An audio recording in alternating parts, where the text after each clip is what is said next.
Howdy, y'all. And hey, it's great to see y'all again. Thank y'all for watching all the other videos I made so far. And I hope that you find this one equally as interesting. Today, I just want to tell you a story. My dad was a car salesman, and my mother was actually an insurance salesman. And I realized that sounds like the beginning of a joke, but it was actually true. My dad has since retired, but this is back whenever he was still working. And as a car salesman, everybody in car sales and people who have worked with car salesmen, there's a bit of a reputation about car salesmen. And my dad said to me one day, and he was not a super philosophical guy. It just stuck with me, right? But he said the mark of a good salesman isn't that you can sell a car to someone. It's anyone can do that. It's if you can sell the same person multiple cars, then you know you're a good salesman. And that really kind of stuck with me. I think my dad meant it in a good way. I don't know. It's hard to tell with car salesmen, right? I mean, but the moral, I think, of the message is true.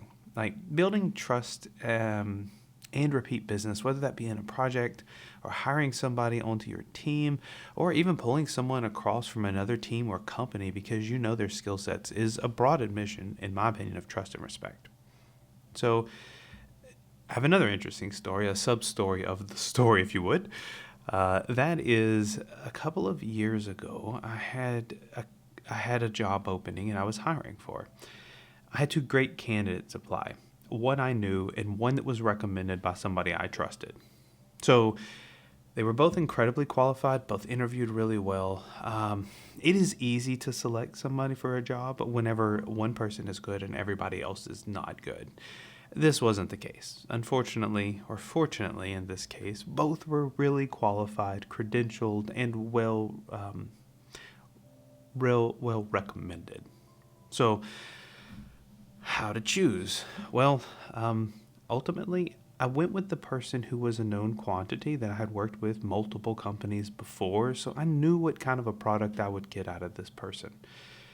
I had a lot of respect and dignity that we had worked on together. We had built up.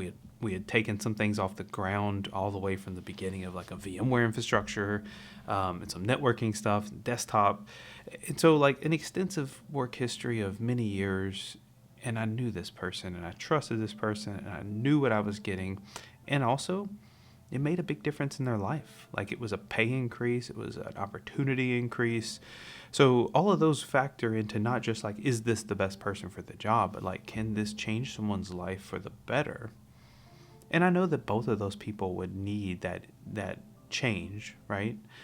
So it was still a very difficult decision. Ultimately, I chose one of the two people, but instead of just sending some nondescript email or, oh, thank you for your time or whatever, I called the other guy. I called him not because it was easy, but because it was the right thing to do. My gut said, oh, I don't want to have this phone conversation, but I think I need to have this phone conversation. And so I did. And I called him and I told him, I love you. I thought you did very well. I don't really have any notes for you to improve upon. It was just literally had to make a hard choice between two great candidates. But I am calling you today because I want you to know that whenever another job opportunity pops up, I really want you to apply. And I don't want to burn this bridge with you. And it's important to me that you know that. And he got off that phone call and was cordial and polite. I'm sure he was probably throwing darts at my picture. That guy didn't pick me or whatever. But I thought it was important to maintain that relationship, even though I had to call and reject him. And a couple months goes by, and guess what? I have a job opening.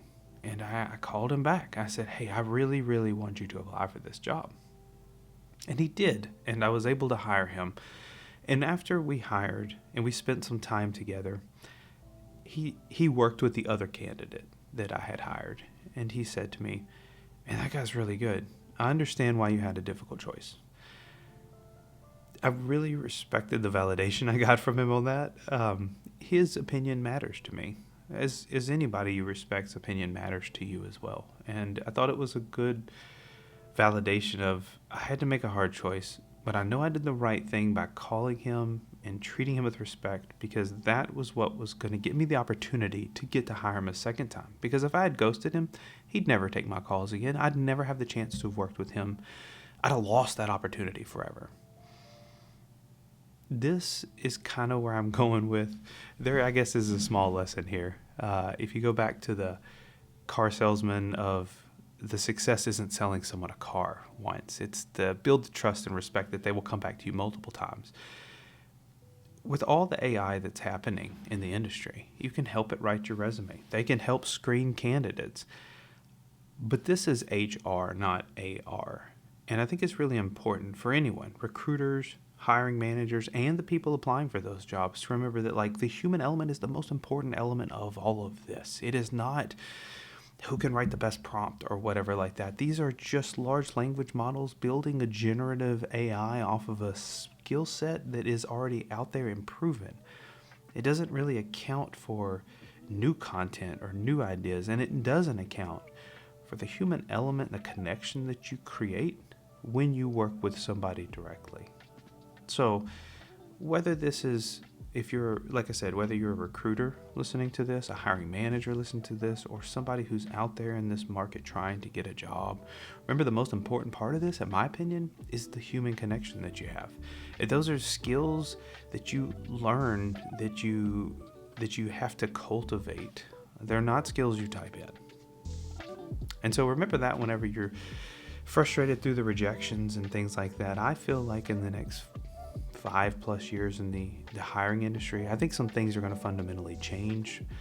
I think people are going to recognize that the AI isn't the magic bullet that solves all of their hiring problems. And in many cases, AI is missing out on that human connection and that one piece that makes you unique.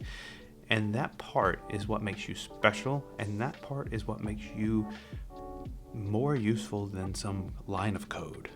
And so don't try to be the line of code.